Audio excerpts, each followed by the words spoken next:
People, I'm going to let you on a little inside information. You don't backslide overnight. It happens gradually. Little by little, we let little things creep in. Justifying this and justifying that. Until a little bit becomes a whole mountain of sins. But sin is sin, and no sin's going to enter in tonight. Even the little foxes can spoil the vine. Think about what Paul said in 1 Corinthians 10 and 12. So if you think you are standing firm, be careful that you don't fall. No temptation has seized you except what is common to man. And God is faithful. He will not let you be tempted beyond what you can bear.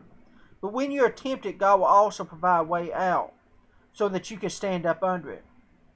Let's take a quick look at what Paul was talking about. I love verse 12.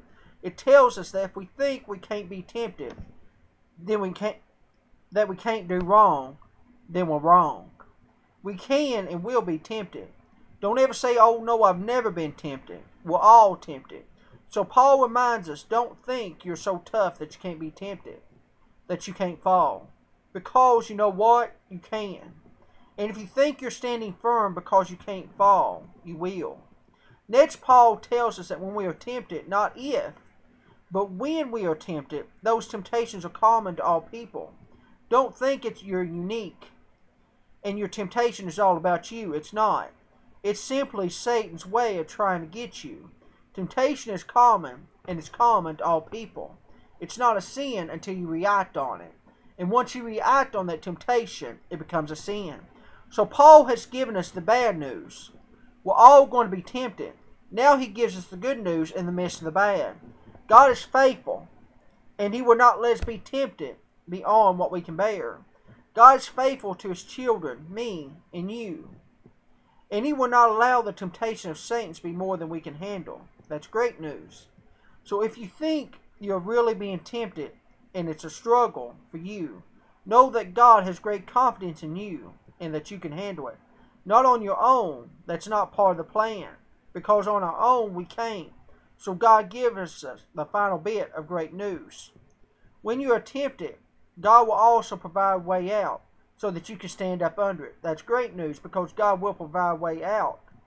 You don't have to provide the way out. God will.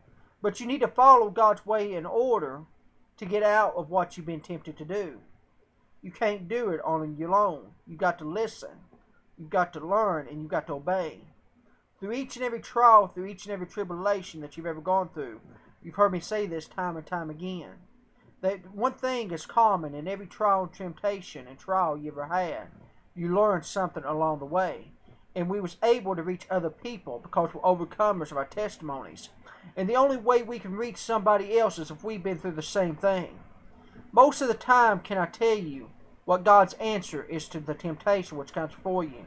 It's really a simple answer, but so difficult to do. God tells us, no. That's it. No. We make lots of excuses, but most of the time it's simply saying no. Let me tell you, I've seen that way too many times. When adults try things to kids that are unbelievable. I'm not talking about horrendous crimes. I'm talking about everyday events. When adults commit, which we commit against people every day. So we take it out on others.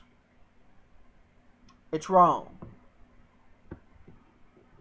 We do things to one another and act like we're totally unaware of what is happening.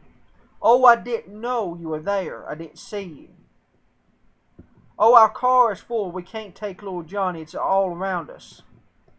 And it's sin. It's a temptation which is put right before us. And we have an opportunity to say yes to God and no to Satan. But will we? We can list injustice after injustice. We can list everyday tragedies we see. We know all about them. We've all been guilty. We've all been given into temptations and said yes to the temptation to do wrong and sin. There are times when we have had that breakthrough and we say yes to God. It's difficult to make those decisions. They're split decisions. Will we choose right or wrong? The call is clear. We're in a spiritual war. Are you prepared? Is our team prepared? Are you ready to go for war? Will we give in to the enemy, or will we fight the good fight and bring glory and honor to God for doing what is right? God equips us. Why? Because He loves us and He wants us to do what is right. Will you?